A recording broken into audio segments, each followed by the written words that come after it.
He is going to recite to him his signs and give him knowledge and wisdom. يُعَلِّمْهُ الْكِتَابُ الْحِكْمَةِ وَيُزَكِّيهِمْ. And Allah subhanahu wa ta'ala therefore mentions that reciting the book of Allah, the Prophet sallallahu alaihi wasallam teaching us the Quran, it should lead to two things. And this is a very, very important verse that so many trends of the Muslim world, they go to one extreme versus the other. Al-ilm and tazkiyah. Two things are mentioned.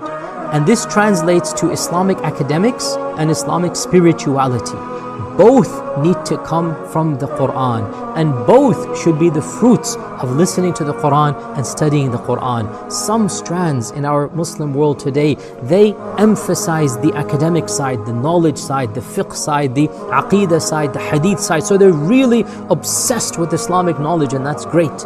But sometimes those groups, they have almost no emphasis on spirituality. In fact, they might even, make a point of not being that spiritual, and that's wrong. And then you have another extreme, and that extreme is all about spirituality and tazkiyah and purification, but there's not that much emphasis on purity of creed and purity of your actions and making sure it's in conformity with the Sharia.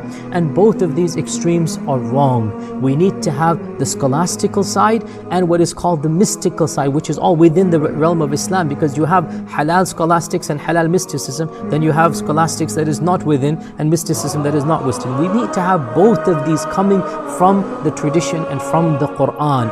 Any group or any strand of Islam that does not emphasize both of these has fallen short of the Quranic paradigm. So be careful of this. And especially I warn those whose full-time occupation is Islamic knowledge, and I speak as somebody who has come from that background as well, that be careful that that knowledge also impacts you to be a better person. If your knowledge is not impacting you in your personal rituals, in your personal akhlaq, in your personal manners, if your knowledge is not impacting you in your tazkiyah, then something is wrong with your knowledge. So be careful about that.